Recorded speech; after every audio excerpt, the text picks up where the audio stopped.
Hi and welcome to Knitting Fun. Hi there. Now I'm going to teach you how to increase your stitches. At this point I have 15 stitches, but sometimes my pattern asks me to increase a stitch. We call this knit front to back. There are several ways to increase your stitches. I'll start with this one. So knitting front to back means I take my needle in and I knit as I usually would. Back, around, hook. Now instead of going off, what I do is I put my needle into the back stitch and then I knit, hook, and now I pull it off and I have made 2 stitches instead of 1. So to knit front to back, I go back, around, hook.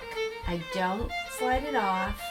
I instead go to the back of my work and I put my needle into the back and I go around, hook, and off. Now I have made an increase in my stitches.